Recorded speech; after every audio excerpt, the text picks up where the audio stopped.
km pour être surpris. Mais là, Femke Marcus dans un rôle d'équipière, Margot Vigier dans un rôle d'équipière aussi.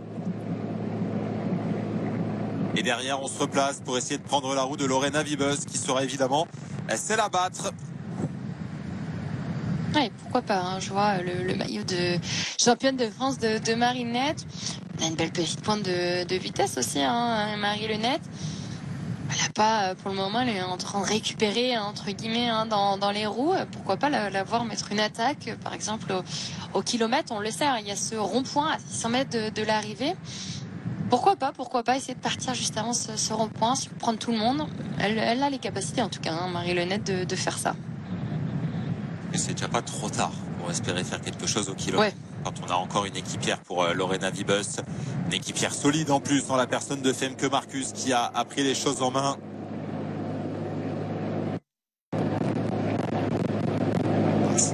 C'est frustrant, hein, parce que bon, c'est toujours aussi beaucoup plus simple derrière son téléviseur de dire mais pourquoi on ne fait pas ci, pourquoi on ne fait pas ça, et vous l'avez bien souligné, Tiffaine Laurence tout à l'heure. Les jambes, finalement, c'est celles qui sont sur le vélo, hein, qui savent ce qu'elles peuvent et sont en capacité de faire ou de ne pas faire.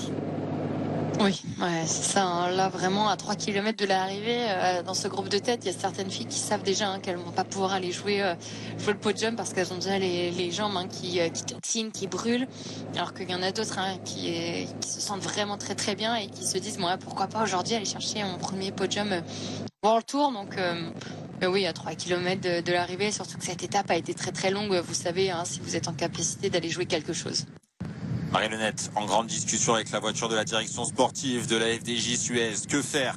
Il reste 2 km 500 à parcourir dans cette troisième étape du Simac Ladies Tour. Il y aura 3 changements de direction avant la ligne d'arrivée. On va tourner une première fois à droite, deuxième fois à droite, et enfin il y aura un rond-point avant la ligne droite finale.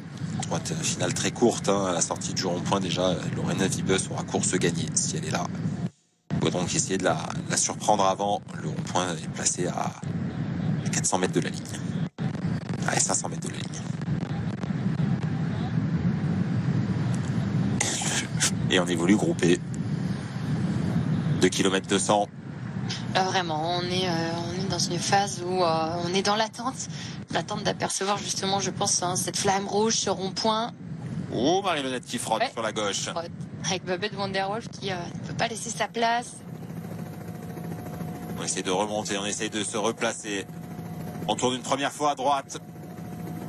Femke Marcus dans la roue, Margot Vigier. Est-ce qu'on va anticiper 1 km 900 encore à disputer dans cette troisième étape du Simac Ladies Tour? On se replace avec Nicole Stegenga.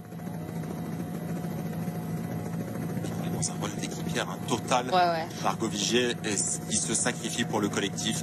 On a privilégié une carte néerlandaise dans la formation Visma Leaseback. C'est Linke Van Hoven qui va aller faire le sprint, puisqu'elle se fait elle-même escorter par Linke Noyen. Ouais, on a clairement décidé de jouer la carte Linke Van Hoven. Validé Derrickson, hein, qui est en dernière position. Il va falloir remonter. C'est ce qu'elle est en train de faire, hein. L'ancienne championne du monde. Megan Yastrab aussi, hein, troisième, hein, hier sur la ligne au sprint. Et pourquoi pas avec Nicole Stegenga, même si c'est un peu téléphoné, tout de suite prise en chasse par Amalie Dedriksen. On va sauter dans la roue pour la pensionnaire de la formation UAE, S. Winkels. Et elle est bien sortie, hein, Stegenga, mais tout de suite dans son rôle d'équipière. Femke Marcus fait le travail et recolle à la roue de sa compatriote. Ouais, là on va arriver, hein, ça y est, sous la flamme rouge. Ça va aller très très vite maintenant, hein, jusqu'à la ligne d'arrivée, ce sprint. Ce sera un sprint, hein, à 17.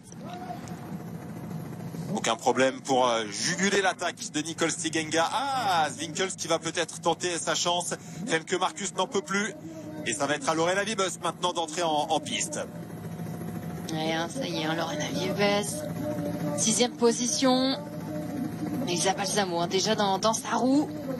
Yastrab, Didriksen, bien placé. C'est Caroline Winkels qui emmène. Le rond-point, les 500 derniers mètres, on est à haute vitesse. Et on va essayer d'anticiper sur la droite avec Linke Noyen. Et Caroline Winkels, hein, qui fait le boulot pour sa coéquipière, mais qui est un peu loin. Et on emmène sur un plateau une nouvelle fois Lorena Wiebes qui est dans la roue là de Zoe Bäckstedt, qui va attendre et qui lance son sprint. Et une nouvelle fois, elle y va tout droit. Megan Jastrab dans la roue, les deux anciennes équipières. Lorena Wiebes n'a pas d'égal. Lorena Wiebes est en train de s'envoler. Et un, et deux, et troisième succès pour Lorena Wiebes. La deuxième place pour Megan Jastrab. Et derrière, ça sera les accessites pour le reste de ce groupe. Elle a encore gagné avec 5 vélos d'avance. Ça y est, un 3 sur 3 pour Lorena Wiebes. Ouais, encore une fois, Lorena Wiebes, elle fait pas d'erreur dans son sprint. Elle est toujours très très bien placée. C'est elle qui décide finalement quand est-ce que le sprint va se lancer. Et derrière, personne n'est en capacité